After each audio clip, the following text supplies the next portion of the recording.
जी sir, अगर आप यहाँ पर ध्यान दीजिएगा तो आपसे सवाल में ये कहा गया कि एक आपके पास ब्लॉक है ऑफ मास m1, वो आपके पास बेसिकली तो v स्पीड से बेसिकली m2 ब्लॉक के साथ वो कोलाइड कर रहा है और e बराबर 0 है, इनइलास्टिक कोलिजन है और सरफेस आपके पास बेसिकली स्मूथ सरफेस है, म्यू बराबर 0 है। ठीक है, तो इनिशियली आपका बेसिकली स्प्रिंग आपका नेचुरल लेंथ में है और स्प्रिंग का स्प्रिंग कॉन्स्टेंट है k।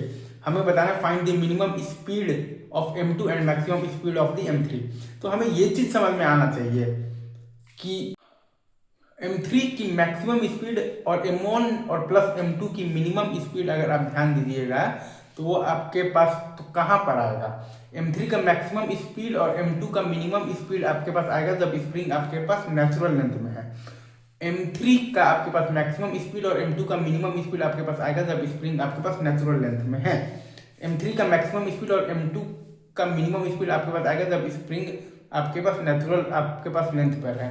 तो उस टाइम पर आप m3 का स्पीड मान लीजिए v2 है और m1 प्लस m2 का v1 है। उस टाइम पर आप m3 का स्पीड मान लीजिए कि v2 है और m1 प्लस m2 का स्पीड मान लीजिए कि v1 है। अच्छा, अब अगर हम लोग m1 और m2 इन दोनों को अगर हम लोग बेसिकली एक सिस्टम मान लेंगे तो m1 और m2 के सिस्टम पर अगर आप ध्यान दीजिएगा तो एक्स एक्सिस के लॉन्ग कोई भी एक्सटर्नल इंपल्सिव फोर्स नहीं है। m1 और m2 के सिस्टम पर एक्स एक्सिस के लॉन्ग कोई भी एक्सटर्नल इंपल्सिव फोर्स नहीं है, मतलब कि m1 और m2 के सिस्टम पर एक्स एक्सिस के लॉन्ग हम लोग लीनियर मोमेंटम कंजर्वेशन लगा सकते हैं। मतलब कि m1 और m2 के सिस्टम पर एक्स एक्सिस के लॉन्ग हम लोग लीनियर मोमेंटम कंजर्वेशन लगा सकते हैं।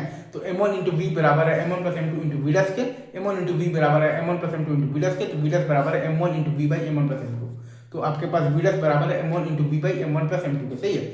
अच्छा, अब अगर आप m1 m2 और m3 इन तीनों को अगर आप एक सिस्टम मानिएगा तो पूरे सिस्टम पर एक्स एक्सिस के लॉन्ग कोई भी एक्सटर्नल फोर्स नहीं है। अगर आप m1 m2 और m3 इन तीनों को अगर आप एक सिस्टम मानिएगा तो पूरे सिस्टम पर एक्स एक्सिस के लॉन्ग कोई भी एक्सटर्नल फोर्स नहीं है। मतलब कि आप m1 m2 और m3 के सिस्टम पर एक्स एक्सिस के लॉन्ग आप लीनियर मोमेंटम कंजर्वेशन लगा सकते हैं। मतलब कि आप m1 m2 और m3 के सिस्टम पर एक्स एक्सिस के लॉन्ग आप लीनियर मोमेंटम कंजर्वेशन लगा सकते हैं।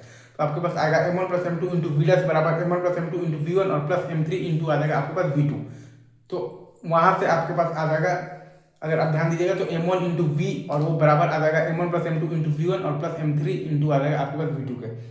आपके पास आ जाएगा m1 इंटू वी बराबर m1 plus m2 into v1 और प्लस m3 इंटू आ जाएगा आपके पास v2 के। तो अब हम लोग लगा देंगे वर्क एनर्जी थ्योरम।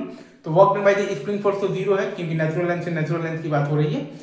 तो आपके पास जो change in the kinetic energy आएगा वो जीरो आएगा, मतलब कि half into m1 plus m2 into आएगा आपके पास तो v1 स्क्वायर और plus half into m3 into v2 square minus half m1 plus m2 into आएगा आपके पास m1 v by m1 plus m2 का होल स्क्वायर और बराबर zero, half into m1 plus m2 into v1 square और plus half m3 into v2 मतलब के square और minus half m1 plus m2 into m1 into v by m1 plus m2 का whole square बराबर zero. तो अच्छा भाई, तो इसमें अगर आपके पास m1 बराबर m2 बराबर m3 बराबर m हो तो आपके पास v2 का वैल्यू आ जाता है 2v/3। तो काइनेटिक एनर्जी आपके पास जो मैक्सिमम है वो आ जाएगा 2/9 mv² और v1 का वैल्यू आ जाता है v/6। मतलब कि आपके पास जो काइनेटिक एनर्जी जो मिनिमम है वो आ जाता है आपके पास mv²/72। आई गेस आप समझ गए होंगे। अच्छा सवाल है, समझ जाइएगा, बहुत अच्छा। नहीं भी समझ पाएगा आई कैंट हेल्प मच। चलिए।